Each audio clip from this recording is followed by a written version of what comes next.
Supreme court ने सड़क दुर्घटना में जान गंवाने वाले ड्राइवर के परिवार को न्याय देते हुए मुआवजे की राशि में भारी बढ़ोतरी की है। उच्च न्यायालय ने मद्रास हाईकोर्ट के फैसले को संशोधित करते हुए मुआवजे को 10.5 लाख से बढ़ाकर 20,80,000 कर दिया। जस्टिस दीपांकर दत्ता और जस्टिस सतीश चंद्र शर्मा की पीठ ने स्पष्ट किया कि मुआवजा उचित और तर्कसंगत होना चाहिए, न कि केवल एक खानापूर्ति।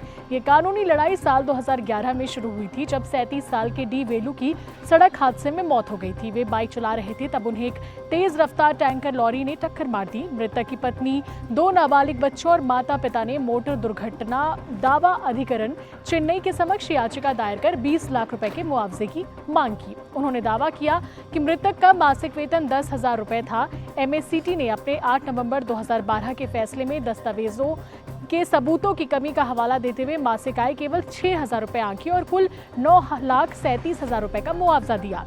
अपील पर सुनवाई करते हुए मद्रास हाईकोर्ट ने 31 जनवरी 2020 को अपने आदेश में आय को मामूली रूप से बढ़ाकर 7,000 रुपए कर दिया और मुआवजे को संशोधित करके 10,51,000 रुपए कर दिया। इस फैसले से असंतुष्ट होकर परिवार ने सुप्रीम कोर्ट का दरवाजा खटखटाया। इसी मसले पर सुप्रीम कोर्ट ने फैसला सुनाते हुए बीमा कंपनी को 20,80,000 रुपए मुआवजा राशि देने का आदेश दिया। यही नहीं, 15 साल से केस लड़ रहे परिवार को 9% ब्याज के साथ मुआवजा राशि देने का आदेश भी कोर्ट ने बीमा कंपनी को दिया है। क्या कहेंगे आप? कोर्ट के इस आदेश को लेकर कमेंट जरूर करिए और ऐसे ही खबरों के लिए सीजी भास्कर के साथ बने रहें।